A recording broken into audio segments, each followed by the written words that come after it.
All right, new SSR Anya. Let's take a look. Whoa, Evertale. This is a little. No, I know what they're gonna do. This is gonna be that classic anime. She's really 700 years old. She's gonna end up being like a 30-year-old woman or something, right? Like a dragon or some kind of android or ancient being. Huh? What was that noise? I gotta go. Well, while we're here, might as well summon for her, right? We got a rainbow door. We got a shiny door, boys.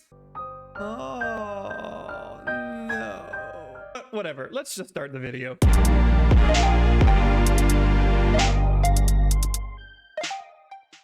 If you couldn't guess by the intro, we're doing a new SSR unit review for Anya. And I just gotta say, before we get started, and I don't want to ruin any story in case somebody hasn't played through Quantum X Machina yet, but please, can we just get one storyline, like one alternate storyline where Luther isn't just a complete slimeball? Okay, but we're talking about Anya today, so let's jump into our banner and see what it is all about. So for her SR accompanying unit, she's going to get Ball Truck or Ball Trook. I think it's Ball Trook. He's got pretty decent stats. He will act as a pretty good guard if you don't have a guard. He can purify 2 units, which is really nice. For only 70 time units, he can actually purify 2 units instead of just 1. He can life flip, which can make him a little annoying, so he makes a good guard, and he also has hold ground plus spear resist. The SSR weapon, Crustal Slayer, will reduce damage from enemy attacks by up to 15% if this unit has defeated 1 person in the battle. So this works really well with Anya's passive, and we'll get into that in just a minute. All right, so looking at Anya's stats, it's kind of middle of the road. She has good HP, she has pretty high attack, and pretty mid speed. She's not very fast. She's not going to be outspeeding very many units. She's going to pretty much go last, and that's okay because of what she brings to the table. Now her leader skill will increase storm element units attack by 10% and their HP by 7. Very common. We already know what that is. Now looking at her active skills, she has Swift Strike, which will do 75% damage to 1 enemy, and allies will gain 1 spirit, and it costs 70 TU. And moving on to her next skill, which is Guardian Mode. For 50 TU, the user will become a Guardian, and she will gain 50% damage reduction from attacks. This costs 70 TU to use, and you will gain 1 spirit from doing so. This skill will also remove any negative status effect that is on her at the time, and she will become a Guardian. Now, one thing to note about Guardian Mode is you can only use this skill if she is not already currently a Guardian. Her next skill is Retribution Drain. So once she becomes attacked, that will unlock Retribution Drain, which will do 30% damage to 1 enemy and then recover her health by 30%. Now, if she is under 25, or I'm sorry, if she is at 25% or less HP, she will actually do 500% damage and then recover 50%. So once she uses it, this skill will become locked until she becomes attacked again.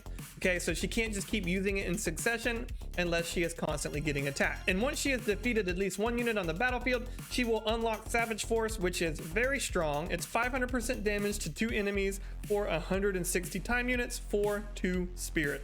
Very strong attack. Her passive skills are Hold Ground, which we know what Hold Ground is. And I gotta say, I'm kind of glad that they didn't give her Hold Ground Plus, because if they did, she would have been like totally broken. Hold Ground is gonna be annoying enough to deal with, because her second passive Auto Barrier grants all allies 35% damage reduction from attacks while this unit is on the battlefield, and there is no Guardian among allies. So it's very important to note that 2 Auto Barriers won't stack against each other, like if you're using a mercenary unit, and also if you are running another Guardian like Light Ludmilla or Jean, she will not get 35% to all of the allies. Okay, so if she does not play very well with other Guardian units, it's very key to understand that she's greedy. She wants to be the only Guardian on the team, and it's like they've read my mind here. They're adding storm resist to her, which is very good, especially considering the storm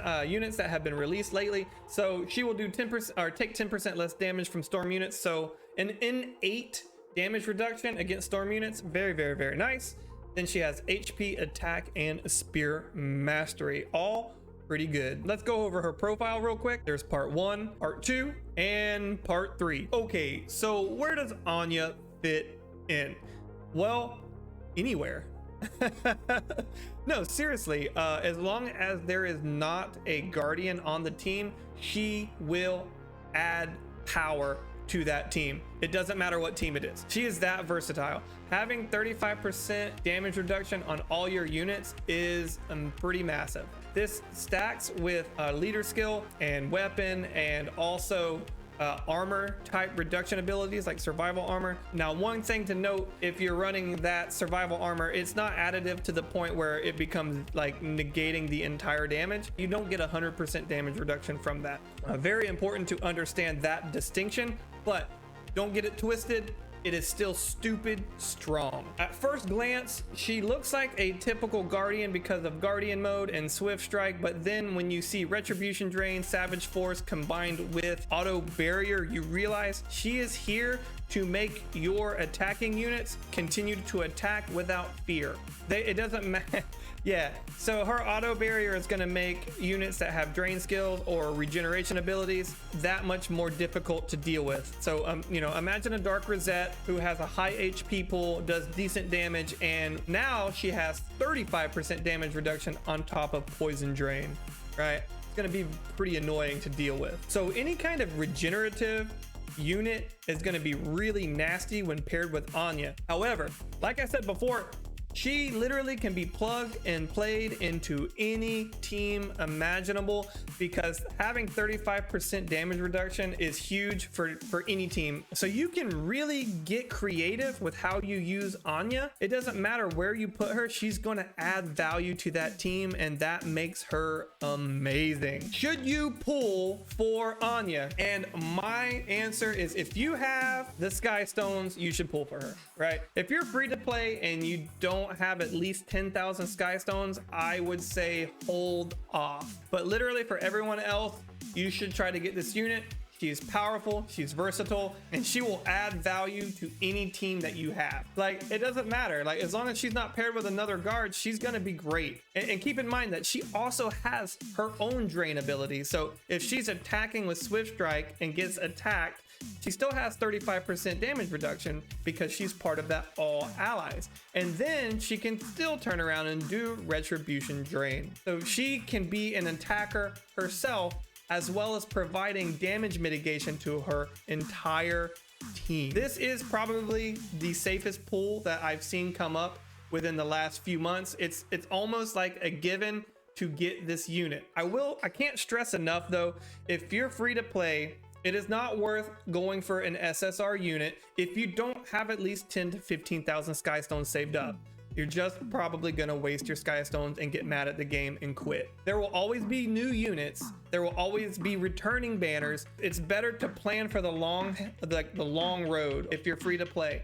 Now, for everybody else, if you're in a position to get her, I say get this unit. Okay, so my final thoughts on Anya. I think she is a very versatile unit. She's safe to pull for literally any account that has the Sky Stones for it. You can put her in any team. She is going to highlight damage dealers that recover HP through any kind of means, regardless of whether it's regeneration or drain skills. You could pair her with Mirai. Mirai will heal everybody. Like, there's so many combinations with Anya. You can really, really get creative with her. And I can't wait to see what everybody does with this unit. I think she's going to be nasty in manual PvP. I am not going to want to go against this unit unless I have her in my team as well, because she's just going to enable your attacking, like your offense is just going to get buffed, right? Because you don't have to worry as much because they all now have damage mitigation and they can just attack at will.